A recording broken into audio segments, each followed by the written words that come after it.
Assalamualaikum warahmatullahi wabarakatuh. Al-Fatihah ila Sayyidina wa Nabiyina Habibina wa Syafiina Rasulillah Muhammad ibn Abdullah sallallahu alaihi wa alihi wasallam.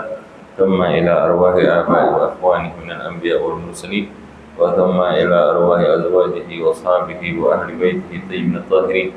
Thumma ila arwahi Imam al-Muhajirin wa ila Rasulih Ahmad bin Isa wa Sayyidina Ubaydillah bin Ahmad bin Isa. وثم إلى الإمام المختار الأعظم الفقيه المقدم محمد بن علي بعلوي. وثم إلى الإمام المقدم الثاني الشيخ عبد الرحمن بن محمد السقاف وأولاده. وثم إلى الإمام الفخر الوجود والمؤلف هذا الكتاب الشيخ أبو بكر بن الإمام الفخر الوجود الشيخ أبي بكر بن سالم وأخي سعيد بن سالم. وثم إلى الحبيب أحمد بن محمد الحبشي صاحب الشيخ وحب عبد الرحمن محمد الجوفي مولى أرشد. وحبيب يوسف بن عبد الحسن وحب عمر بن يوسف بن عبد الحسن. وثم إلى الإمام ملوك الأنفاس وعلم النبراس الحبيب عمر بن عبد الرحمن الغطاس والشيخ علي بن عبد الله الباراس. وثم إلى الإمام ملوك الإرشاد وحوث العباد والبلاد الحبيب عبد الله بن علوي الحداد. وثم إلى الحبيب أحمد بن زيد الحبشي. وثم إلى الإمام علامة الدنيا حبيب عبد الله بن عبد الرحمن البرقي. وثم إلى الحبيب حسن بن صالح البحر الجوفي. وثم إلى الإمام الحبيب أبو بكر بن عبد الله بن طالب بن حسين القطاس. وثم إلى الإمام قدوتنا وذخراتنا المعلم سمت الدرر الحبيب علي بن محمد الحبشي. وثم إلى الحبيب الإمام القدس صاحب الدرك الحبيب أبو بكر بن محمد السقاف صاحب برسي. وأبو صالح بن محسن الحامد صاحب تانقل. وحبيب حسين بن هادي الحامد صاحب راني. وثم إلى الحبيب حسين بن أبو بكر العدل صاحب الغربتان. وحبيب علي بن عبد الرحمن بن عبد الله الحبشي صاحب كويتان. وحبيب علي بن حسين القطاس. وحبيب سالم بن أحمد بن جندان. وثم إلى صاحب الولاية وصاحب المقام حبيب عبد الله بن محسن القطاس مولى إنفان بوغور. وحبيب علي بن محمد بن طاهر الحداد. وأخيه الحبيب حسين بن محمد بن طاهر الحداد. وثم إلى سيد الوالد المؤسس هذا المجلس الحبيب عمر بن حامد بن هاشم الأقطاس. وثم إلى أرواح آبائنا وأجدادنا ومشايخنا وأسلافنا الصالحون ونفعنا به في الدين والدنيا والآخرة والآخرة. أن الله يعلي درجاتهم في الجنة ويكثر مثوباتهم ويضاعف حسناتهم ويحفظنا بجاههم وينفعنا بهم ويعيد علينا من بركاتهم وأسرارهم وأنوارهم وعلومهم ونفحاتهم في الدين والدنيا والآخرة. وإلى حضرة النبي محمد صلى الله عليه وآله وسلم. سر الفاتحة. الشيطان الرجيم. بسم الله الرحمن الرحيم. الحمد لله رب العالمين الرحمن الرحيم مالك يوم الدين. إياك نعبد وإياك نستعين. اهدنا الصراط المستقيم صراط الذين أنعمت عليهم غير المغضوب عليهم ولا الضالين آمين. بسم الله الرحمن الرحيم. الحمد لله رب العالمين. نوينا التعلم والتعليم والتذكر والتذكير والنفع والانتفاع والإفادة والاستفادة والحث على التمسك بكتاب الله وسنة رسوله والدعاء إلى الهدى والدلالة على الخير ابتغاء وجه الله ومرضاته وقربه وثوابه سبحانه وتعالى. Alhamdulillah, salatu wassalamu ala sayyidina Rasulillah Muhammad ibn Abdullah wa ala alihi wa sahbihi wa man wala. Subhanaka la ilma lana illa ma 'allamtana innaka antal alimul hakim. Rabbi shrah li sadri wa yassir li amri wahlul 'uqdatam min lisani yafqahu qawli, amma ba'd. Alhamdulillah, segala puji kehadirat Allah Subhanahu wa taala yang pada malam hari ini kita kembali Allah pertemukan. Allah berikan kesempatan bagi kita untuk kita menelaah kembali isi daripada hati kita untuk mendekat kepada Allah Subhanahu wa taala. Bagaimana kita diajak untuk memperhatikan keadaan hati kita, yang mana keadaan hati itu adalah tempat pandangan Allah Subhanahu wa taala. Maka merupakan sebuah karunia rahmat yang besar dari Allah Subhanahu wa taala. Kita diajak, kita diberi kesempatan untuk kita bisa mengkaji tentang isi daripada kitab ini, yang mudah-mudahan itu bisa berpengaruh pada keadaan hati kita kepada Allah Subhanahu wa taala. Pada kesempatan yang lalu kita sudah membahas tentang keadaan hati. Wa alam ayyuhal abdu anna takabbura la yalik bika bihalin, bahwa kita sudah membahas bahwa sombong, keadaan sifat hati berupa kesombongan, menyombongkan diri itu tidaklah pantas bagi seorang hamba. Bagaimana dia bisa menyombongkan diri atas sesuatu yang itu merupakan titipan dari Allah Subhanahu wa taala, pemberian dari Allah Subhanahu wa taala, yang sewaktu-waktu kita pun tidak punya kuasa untuk menarik, untuk menahan, maksud saya, untuk menahan pemberian itu apabila Allah menginginkan hal itu kembali. Dan kita juga tidak bisa menahan Allah ketika ingin memberikan hal itu kepada orang selain kita. Kita ini hanya sebagai hamba ciptaan, sesuatu yang tunduk pada ketentuan Sang Penciptanya. Maka bagaimana ketika kita menyadari akan hal itu kemudian kita mau sombong, padahal awalnya kita tidak ada. Kemudian kita ketika ada,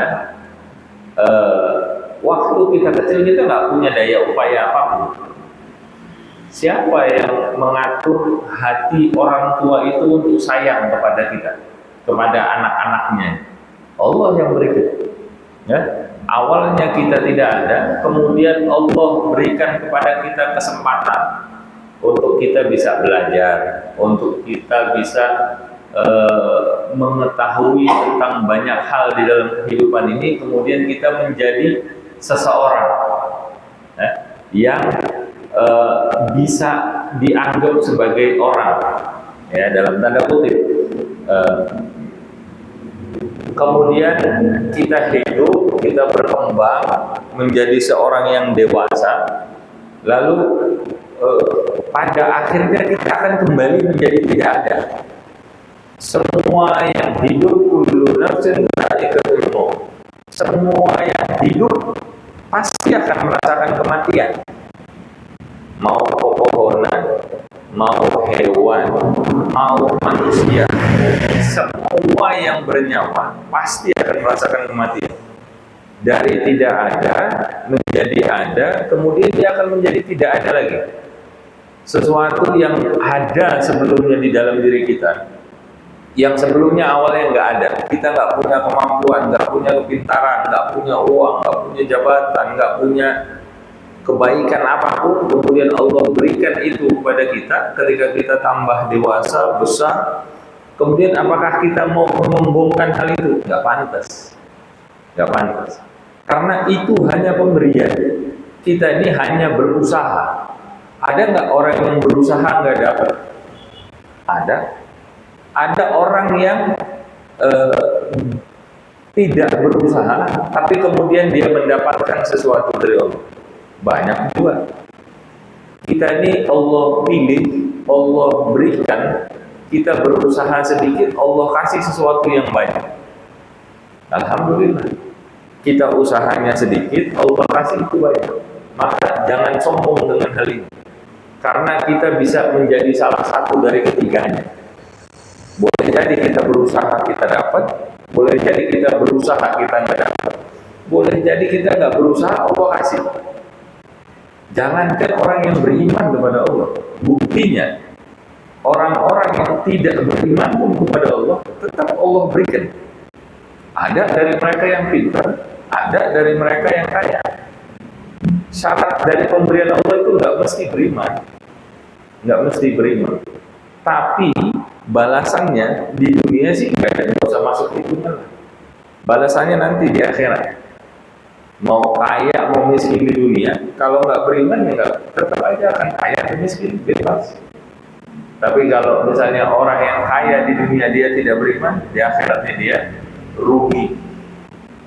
Kalau dia walaupun dia miskin di dunia, tapi kalau dia beriman kepada Allah, di akhiratnya dia menjadi orang yang beruntung.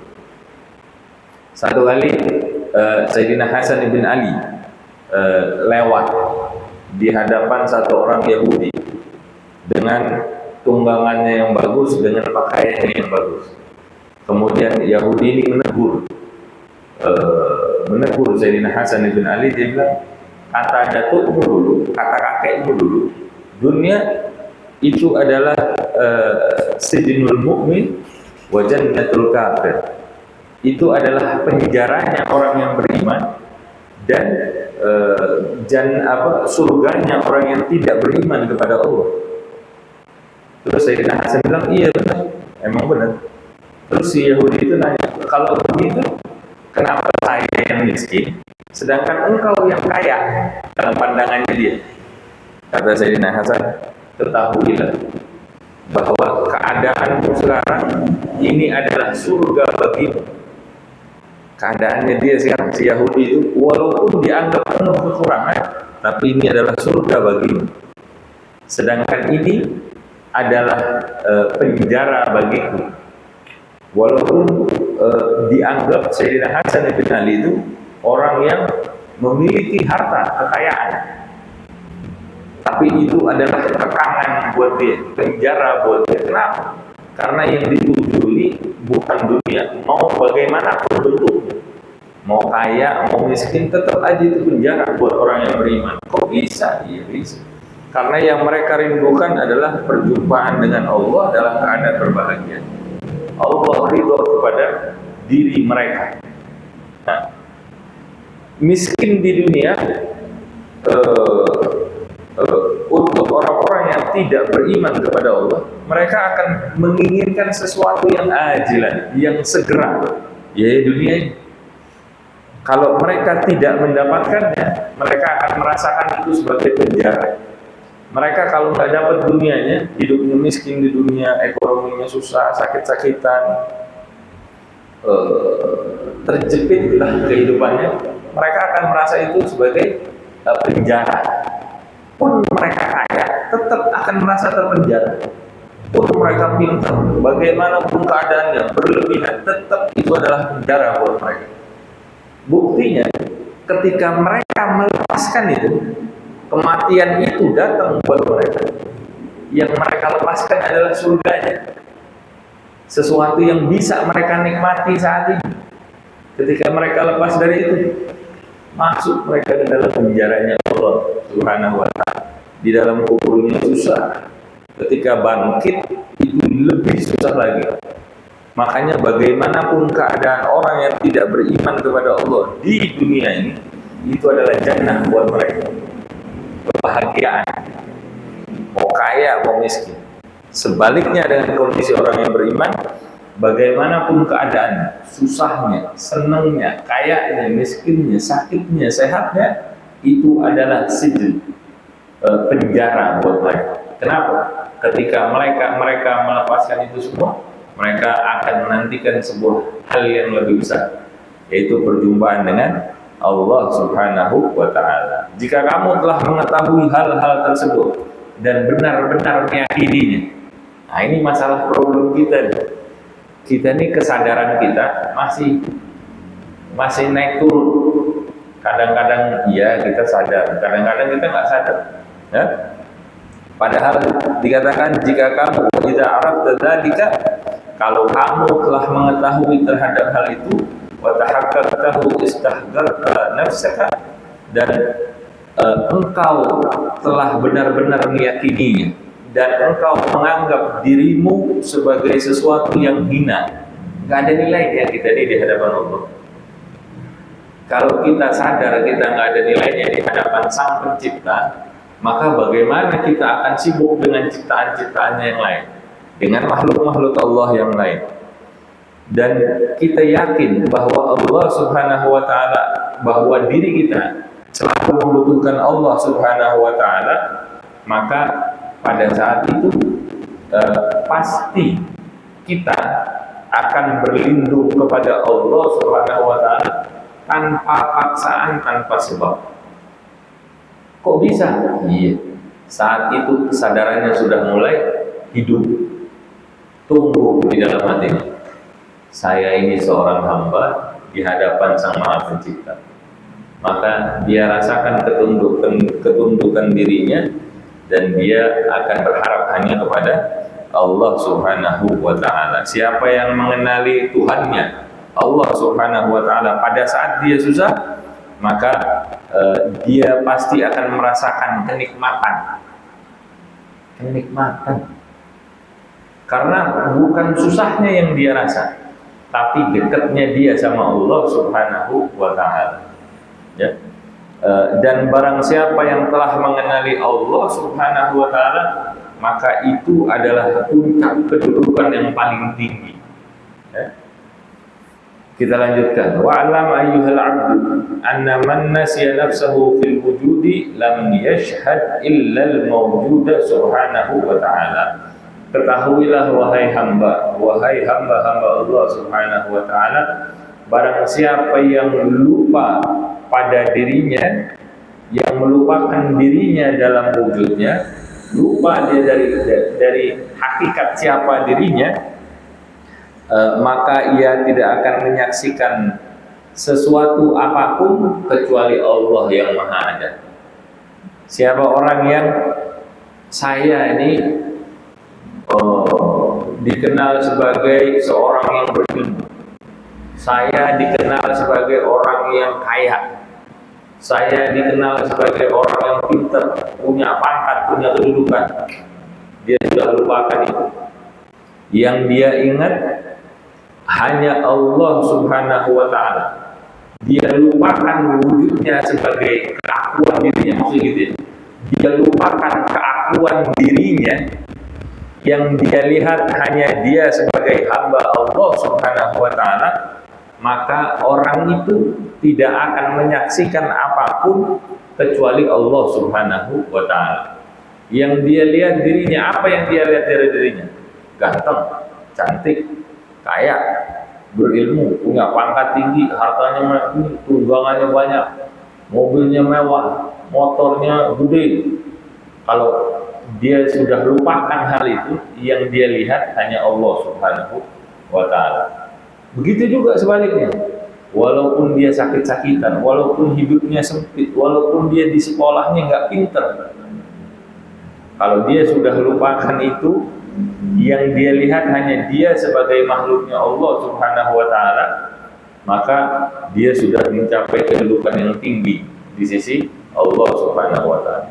Kalau begitu kita nggak usah belajar, nggak usah nyari duit susah-susah, nggak usah repot sama urusan dunia, nggak gitu. Kita sebagai hamba juga harus menjalankan adab kita kepada Allah Subhanahu wa Ta'ala. Ya. Belajar yang bagus, kerja yang serius,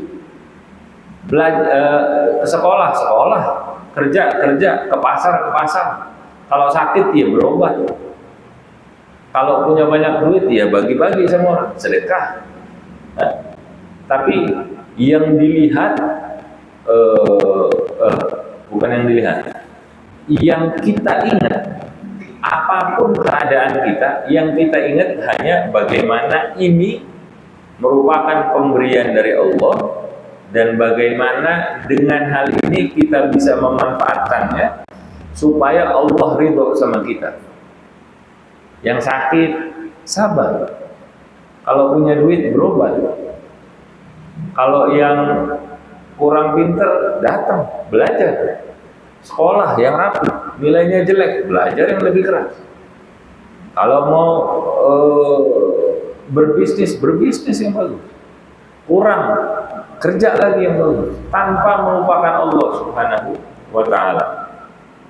Karena pada hakikatnya nggak ada siapapun melainkan Allah Subhanahu wa Ta'ala yang maha wujud, yang maha ada. Kita ini ada karena keberadaan Allah. Kita ada karena Allah yang menginginkan keberadaan kita. Dan segala sesuatu selain Allah itu awalnya nggak ada, kecuali Allah Subhanahu wa Ta'ala yang mewujudkannya. Pernah ada nggak dari kita itu yang menginginkan diri kita ada sebelumnya? Nggak ada. Nggak ada. Ya? Bahkan wa min ahli haqiqah, bahkan sebagian daripada ahli hakikat, man faniya bil mawjudi adil wujud. Mereka lupa, sudah melupakan kepada seluruh alam semesta. Yang mereka lihat, yang mereka ingat hanya Allah Subhanahu wa Ta'ala. Li'annahu kullama ra'a syai'an ra'a Allah Subhanahu wa Ta'ala qablahu. Li'annahu Subhanahu wa Ta'ala kana wa la makan wa huwa al-ana 'ala ma 'alaihi kan. Ya. Karena setiap dia melihat sesuatu, yang dia lihat bukan wujud, sekedar wujud fisiknya, tapi yang dia lihat adalah hakikat dari keberadaan. Ini air adanya di depan kita, mungkin nggak dia tiba-tiba tercipta ada apa nih namanya, botolnya, ada isinya, ada ulirannya supaya kita bisa buka tutup, mungkin nggak nih begini? Tiba-tiba dia ada gitu. Sedangkan ini aja, ini pasti ada yang menciptakan. Maka bagaimana dengan alam semesta? Yang dia lihat ketika dia lihat botol ini sederhana. Kita lihat ini botol, ini kita nggak disponsori. Yang kita lihat ketika kita lihat botol air minum ini, yang kita lihat apa sih? Bagus bentuknya, segala macamnya. Yang kita lihat fisiknya aja udah. Tapi ahli hakikat, orang-orang yang melihat hakikatnya, yang mereka lihat ini adalah bentuk dari perwujudan Allah Subhanahu wa Ta'ala. Beginian aja nih, ada yang menciptakan Allah Subhanahu wa Ta'ala. Maka bagaimana dengan alam semesta? Itu mobil bisa seliweran, orang bisa ini komputernya bisa dibikin sampai begini begitu. Manusia dengan organ tubuhnya, paru-parunya bagaimana kerjanya, lambung bagaimana, otaknya gimana, sarafnya siapa yang ngatur. Ini kita mau ngomong, otak kita cuma mikir sebentar, dia ngirim saraf sinyal-sinyal itu. Mulut kita ngomong, kita mau lihat kemana, kita baca, otak kita udah bisa mencerna. Kita mau ngambil sesuatu, tinggal kita lihat, kita gerakin tangan kita. Bagaimana nih kok bisa keatur begini? Allah yang bikin. Allah yang bikin. Setiap mereka melihat sesuatu, yang mereka lihat adalah Allah Subhanahu wa Ta'ala sebelumnya. Sebelum ini semua ada, yang ada saja Allah. Sebelum ini air dibikin, Allah udah ada belum? Sebelum ini alam dunia dibikin, harus ada penciptanya nggak? Dulu nih orang dulu 150 tahun yang lalu, 200 tahun yang lalu, kalau dikasih tahu tentang ada mobil besi bisa jalan, diisi bensin, dikasih listrik, mereka kepikiran nggak tuh bisa begitu? 200 tahun lalu, 700 tahun lalu kagak ada nih mobil. Nggak ada nih mobil. Ada nggak yang bikin? Ada. Kita kenal ada siapa tuh yang bikin mobil? Ya pokoknya ada lah. Pesawat. Ada yang telepon. Siapa orang bisa bikin? Bisa pegang telepon, ngomong kayak orang ngomong jarak dekat. Padahal kita kalau ngomong begini, orang di seberang jalan sana nggak bisa dengar. Ini kita telepon-teleponan sama orang di belahan dunia lain pakai nyala. Ada yang nyiptain nggak? Ada. Siapa yang bikin? Sun Sang. Siapa lagi? Ipon. Siapa lagi? Banyak yang bikin. Ada yang nyiptain, ada yang nyiptain. Karena Allah Subhanahu wa Ta'ala sudah ada sejak dahulu. Allah ada tanpa permulaan, Allah ada tanpa perlu waktu, Allah ada tanpa perlu tempat.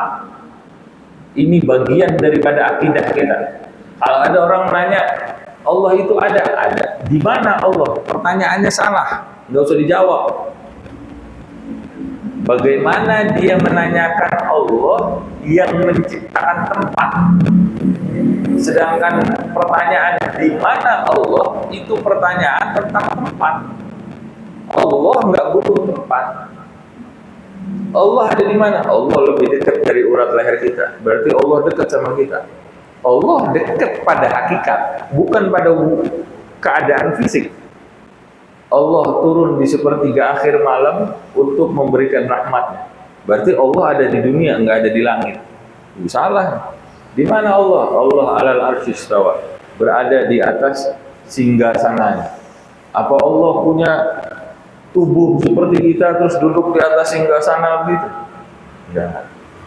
Di dalam mazhab kita itu perlu ditafsir, perlu ditakwil bahwa ayat-ayat tersebut itu ingin menunjukkan bagaimana itu majas lah, kalau di bahasa kita itu istilahnya majas, supaya kita memahami kedudukannya Allah Subhanahu wa Ta'ala.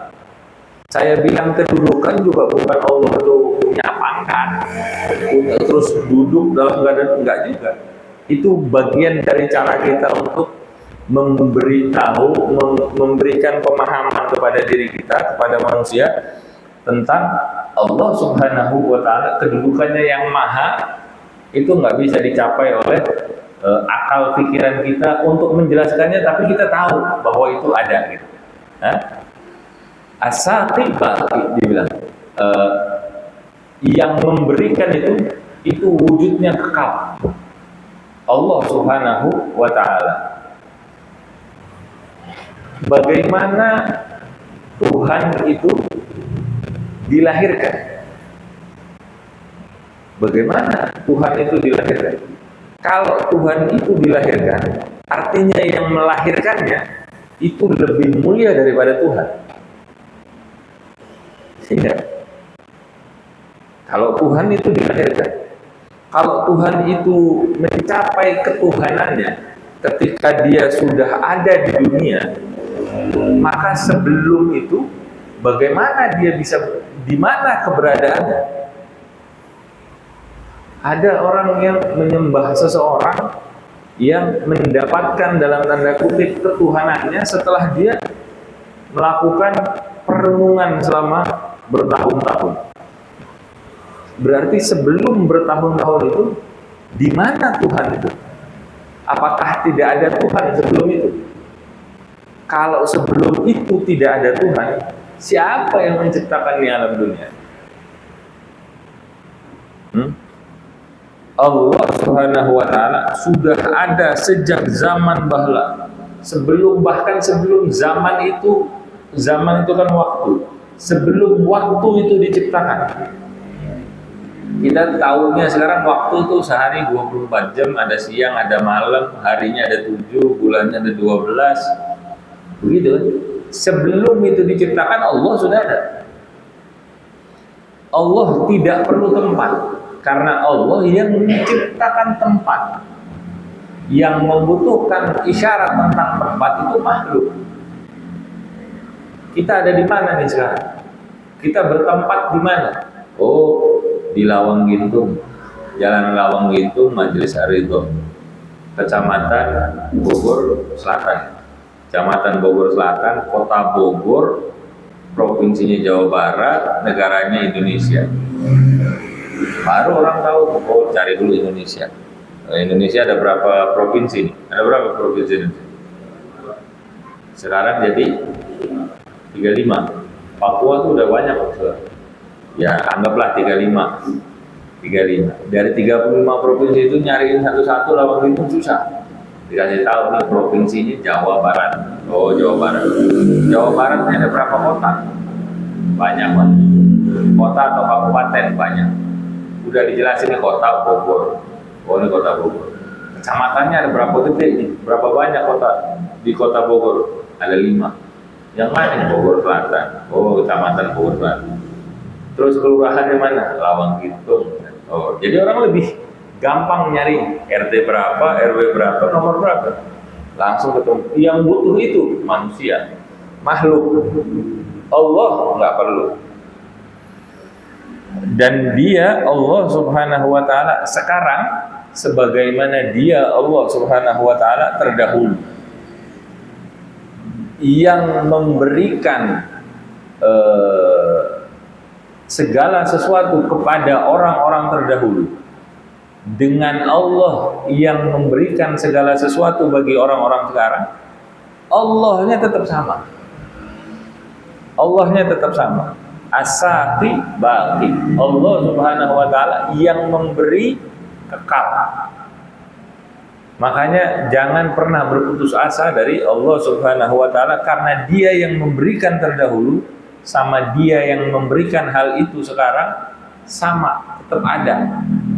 Yang dulu maha baik, yang ada di zaman Rasulullah, yang dipuji oleh Rasulullah, yang disembah oleh Rasulullah SAW, sampai sekarang wujudnya masih sama. Ya? Orang yang memahami akan hal tersebut, maka dia adalah hamba Allah yang sempurna, yang sadar, dan dia padahal orang itu hidup dengan manusia-manusia lain yang lalai mungkin, atau yang sama-sama memiliki kesadaran itu, dia hidup bersama dengan mereka, tapi yang dilihat oleh orang-orang yang mengenal hakikat tadi itu berbeda dengan yang dilihat oleh orang-orang yang belum memiliki kesadaran, kurang memiliki kesadaran. Yang dia lihat adalah Allah, zat yang maha sempurna, yang maha memberikan, yang hidup dari dahulu sampai nanti akhir waktu, yang menciptakan waktu, yang menciptakan tempat, yang maha segala-galanya. Yang dia lihat orang-orang yang memiliki kesadaran, yang dia lihat adalah Allah dalam hakikat wujudnya, ya. Dan dia wahada abdun kamilun, dan dia adalah seorang hamba yang sempurna, wa huwa ma'adzalika mawjudun mal khalqi bi jismaniyatihi fa in anhum bi khususiyah fa huwa ghaibun hadirun. Dan dia adalah orang yang hatinya tidak hadir di hadapan manusia. Tidak hadir nih maksudnya bukan tidak hadir kemudian cuek sama manusia, bukan ya. Tapi hatinya itu lebih terpaut kepada Allah Subhanahu wa taala, walaupun jasadnya ada bersama-sama mereka. Kumpul kita begini, tapi yang ada di dalam hatinya itu adalah bagaimana Allah Subhanahu wa taala mengumpulkan kita. Bukan cuman kita rame-ramean, senang-senang main-main gitar atau ngumpul di dalam majelis seperti ini. Bukan sekedar itu. Yang mereka rasakan adalah kehadiran Allah di dalam sendirinya maupun di dalam keramaian. Satu kali Abu Abdullah bin Alwi al-Haddad itu pernah seseorang bertanya kepada beliau, "Wahai Habib, saya punya masalah A, B, C, D." Kemudian Habib Abdullah Haddad dia ngomong kepada orang itu, tapi rupanya si orang yang bertanya itu teralihkan perhatiannya, dia sedikit-sedikit mungkin menoleh kepada orang lain, kepada hal-hal yang lain, kemudian tidak memperhatikan jawaban daripada Habib Abdullah Al-Haddad.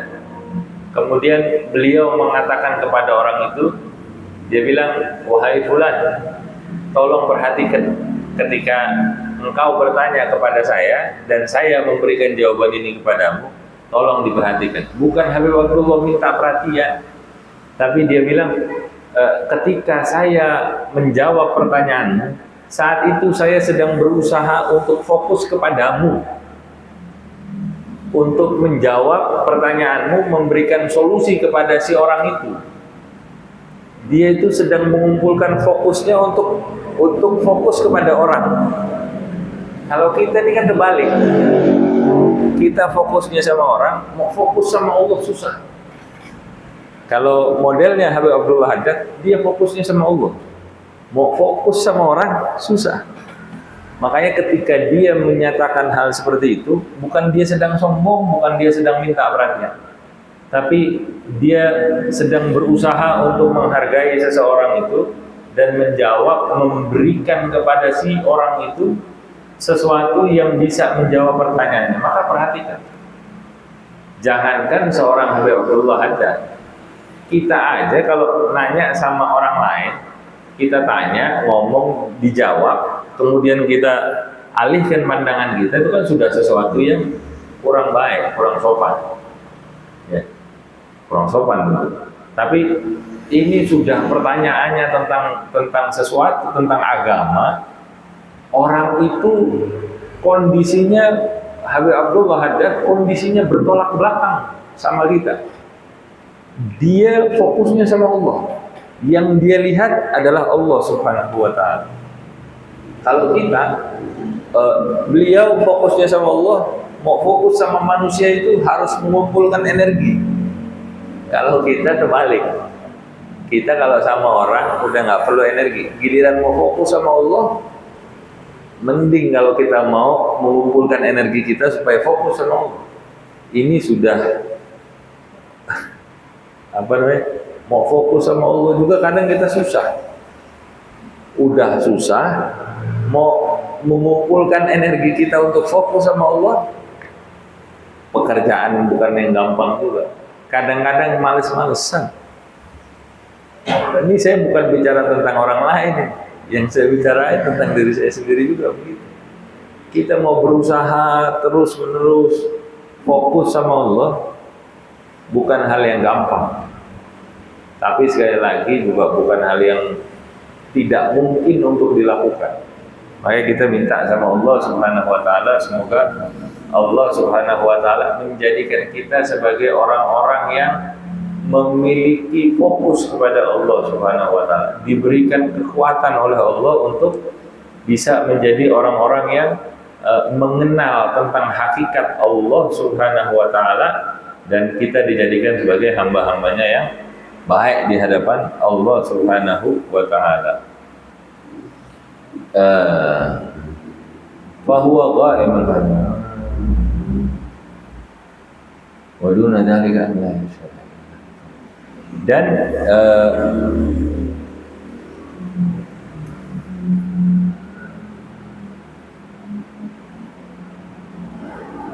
wa hadza 'abdun kamilun ma'a dzalika mawjudun ma'al khalqi wa huwa ghaibun hadir. Wa duna dzalika an yaral kauna wa yarallaha fihi fayazdadu taraqqiyan. Dia orang-orang yang tadi dibilang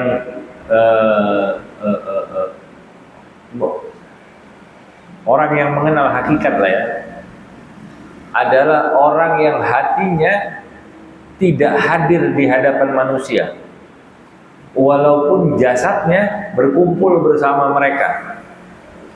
Adapun derajat yang lebih rendah adalah orang yang melihat alam semesta ini dan dia melihat Allah Subhanahu wa ta'ala di dalamnya. Tadi ini kan orang yang pertama itu yang dibilang kita ngumpul jasad kita, tapi hatinya terhubung sama Allah Subhanahu wa ta'ala. Yang kedua, dia hadir hatinya juga sama manusia dan dia juga melihat Allah di situ.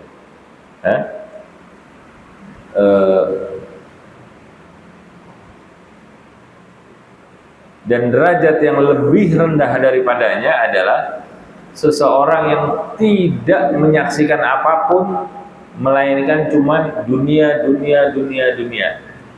Bahkan di dalam majelis-majelis yang di situ membahas tentang agama, yang dia urusin cuma dunia. Gimana ntar pakaian saya, gimana ntar makanannya, gimana ntar saya duduk, wah dekat AC-nya, dekat kipasnya, tempat yang paling enak buat ini, buat itu. Yang dia perhatiin cuma dunianya. Dan ini adalah derajat yang rendah. Dia tidak menyaksikan apapun, melainkan yang dia lihat hanya fisik daripada dunia. Dia tidak menyaksikan Allah sama sekali. Dia nggak mikir nih kita dikumpulin di sini kenapa, apa tujuannya, bagaimana keadaan saya saat ini, bagaimana saya bisa memperbaiki diri saya ke depannya. Orang-orang seperti itu yang cuma melihat dunia, maka dia akan merasakan kelelahan, capek sendiri. Ngapain setiap malam minggu orang-orang pada jalan-jalan, saya malah datang ke majelis? Ngapain? Udah gitu lama lagi, sampai jam segini, sampai jam segitu, nggak dapat apa-apaan saya. Makanan nggak ada, berisik nih di samping jalan raya misalnya. Yang dia lihat cuma dunia. Orang-orang seperti itu, kalau dia tidak mau memperbaiki keadaan hatinya, maka kedudukannya nggak akan naik di sisi Allah Subhanahu wa Ta'ala kecuali sedikit. Naik nggak? Naik. Rugi? Enggak.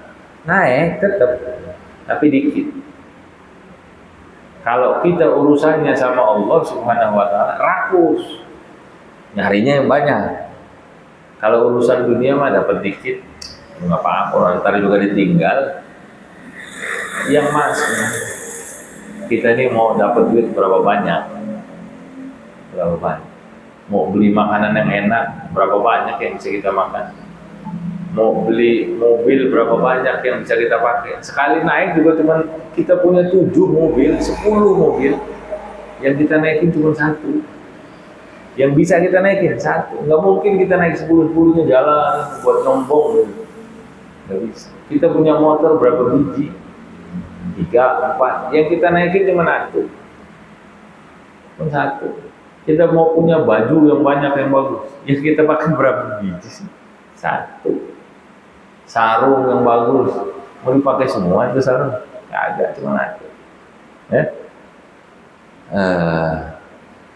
Dan orang-orang yang hanya melihat dunia tadi, dia akan merasakan kelelahan, kedudukannya naik walaupun hanya sedikit, dan dia akan dihinggapi penyakit kurang ridho terhadap ketentuan-ketentuannya Allah.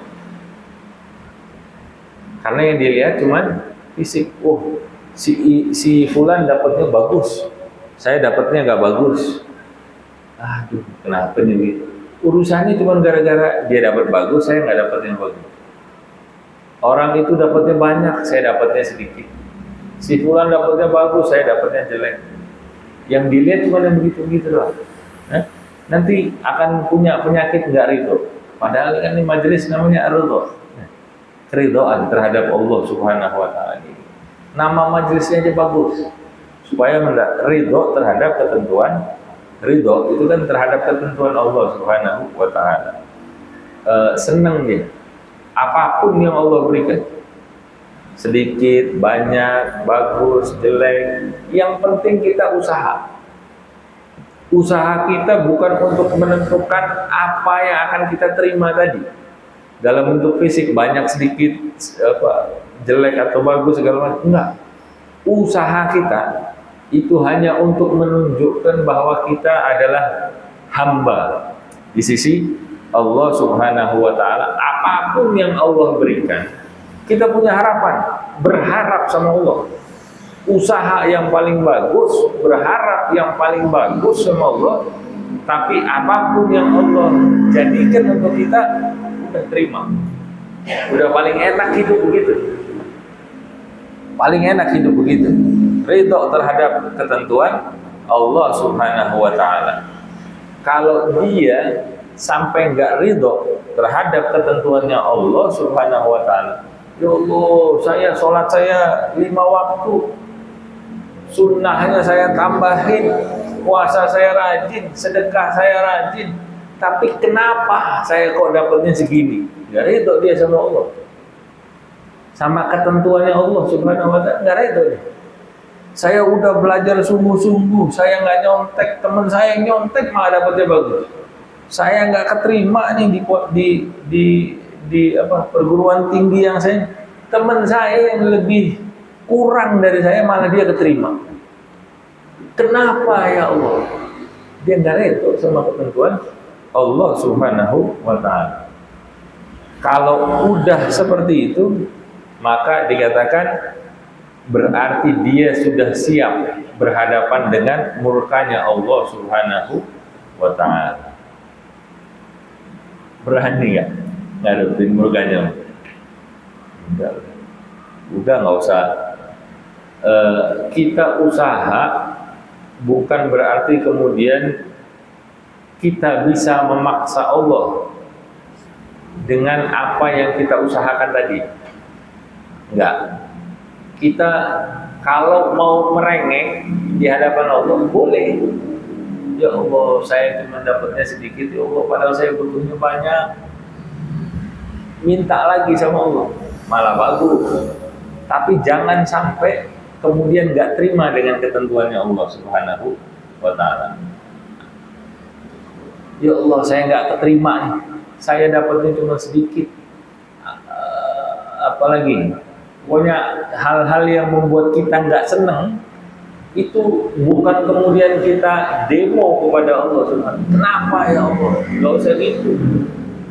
Tambahin.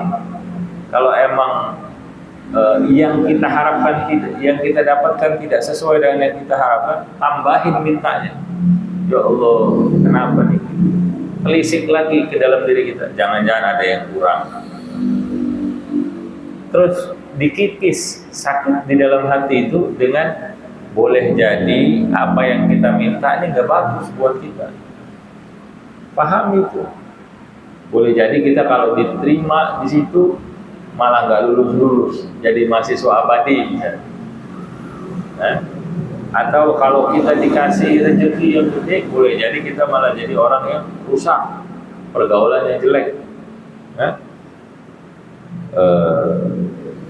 Tetap ridho terhadap ketentuan Allah Subhanahu wa ta'ala. Kalaupun ada yang dirasa kurang, minta lagi sama Allah, tambahin lagi usahanya. Minimal kalau sudah nggak bisa nambah usahanya, ya sudah terima aja, tapi tambahin permintaan kita kepada Allah. Minta terus, jangan bosan-bosan, jangan bosan-bosan. Allah tuh pasti menjawab, pasti dijawab. Ud'uni astajib lakum. Minta kepadaku, pasti aku kabulkan. Pasti. Kalau sudah dapat janji Allah begitu, maka minta aja terus. Sekarang belum dapat nih, minta lagi. Loh, harusnya kan dikabulkan. Pengabulan Allah itu enggak mesti harus di dunia kok. Boleh jadi ntar kalau kita berhadap-hadapan dengan Allah, untuk di hadapan timbangannya Allah, boleh jadi yang kita terima itu sesuatu yang luar biasa. Bingung sendiri gitu, ya Allah, ini dari mana? Ini permintaanmu yang dulu sering kau minta, belum aku kabulkan di dunia, sekarang nih jawabannya. Timbangan kita jadi yang baiknya lebih berat daripada kekurangan-kekurangan kita lah di hadapan Allah Subhanahu wa ta'ala. Beruntung nggak orang begitu? Beruntung. Bagaimana dia bisa begitu? Karena dia punya prasangka yang baik sama Allah Subhanahu wa ta'ala. Habib Abdullah Haddad bilang dua hal yang enggak ada kebaikan di atasnya. Artinya ini adalah puncak daripada kebaikan. Apa itu? Husnudzon billah wa husnudzon bi ibadillah. Berprasangka baik sama Allah dan berprasangka baik kepada makhluk-makhluknya Allah Subhanahu wa ta'ala. Kalau kita punya prasangka baik sama Allah, prasangka baik sama makhluk Allah, kita akan merasakan kenikmatan. Di dunianya tenang, apapun keadaannya, di dunianya tenang. apalagi di akhirat. Dan nggak ada keburukan melebihi dari 2 keburukan ini. Ini udah puncaknya keburukan. Su'udzon bi ibadillah wa su'udzon billah. Berprasangka buruk sama makhluk-makhluknya Allah, dan apalagi berprasangka buruk kepada Allah Subhanahu wa ta'ala. Jangan pernah berprasangka buruk kepada Allah Subhanahu wa ta'ala. Dan di akhiran pembahasan kita ini, Syekh Abu Bakar bin Salim menutupnya dengan doa, Allahumma raddina bi qada'ik wa sabrna ala bala'ik wa auzi'na syukra na'ma'ik warzuqna barda'afik wa halawata munajatik. Ya Allah Subhanahu wa ta'ala, wahai Allah, jadikanlah kami ridha dengan ketentuan-Mu, wa sabrna ala balaik, dan berikanlah kepada kami kesabaran terhadap ujian-ujian-Mu, wa auzi'na syukra na'maik, dan berikanlah kepada kami ilham, kesadaran untuk bisa bersyukur atas segala nikmat-nikmat dari-Mu, warzuqna barda afwik, dan berikanlah kepada kami sejuknya ampunan-Mu, wa halawata munajatik, dan karuniakanlah juga kepada kami manisnya bermunajat kepada-Mu, wahai Allah Subhanahu wa ta'ala. Semoga Allah Subhanahu wa ta'ala menjadikan doa daripada Syekh Abu Bakar bin Salim sebagai menjadikan jawaban atas doa dari Syekh Abu Bakar bin Salim terhadap kita semua yang berada di sini. Semoga Allah jadikan kita sebagai orang-orang yang memiliki keridhaan terhadap segala ketentuan Allah Subhanahu wa ta'ala, dan Allah berikan kepada kita semua rasa sabar terhadap segala ujian yang Allah berikan, dan semoga Allah Subhanahu wa ta'ala menjadikan kita sebagai hamba-hambanya yang pandai bersyukur atas segala kenikmatan yang telah Allah berikan, dan semoga Allah berikan kepada kita semua sejuknya ampunan Allah Subhanahu wa ta'ala dan manisnya bermunajat kepada Allah Subhanahu wa ta'ala hingga kita diwafatkan kelak dalam keadaan kita ridha kepada Allah Subhanahu wa ta'ala, dan Allah Subhanahu wa ta'ala ridha kepada diri kita, dan Allah jadikan kita di dalam alam kubur kita sebagai menjadikan kubur kita menjadi bagian dari surga-surga, taman-taman surganya Allah Subhanahu wa ta'ala, dan kita dibangkitkan dalam keadaan kita berbahagia, dalam keadaan Allah ridha kepada kita, dan Allah masukkan kita ke dalam surga Firdausil A'la tanpa didahului hisab, tanpa fitnah, tanpa kesulitan. Ala hadhihi niyyah wa likulli niyatin salihah wa ila hadratin nabi Muhammadin sallallahu alaihi wa alihi wasallam bi sirril Fatihah. Bismillahirrahmanirrahim. Alhamdulillahi rabbil alamin arrahmanir rahim maliki yaumiddin. Iyyaka na'budu wa iyyaka nasta'in ihdinas siratal mustaqim siratal ladzina an'amta 'alaihim ghairil maghdubi 'alaihim waladdallin. Amin.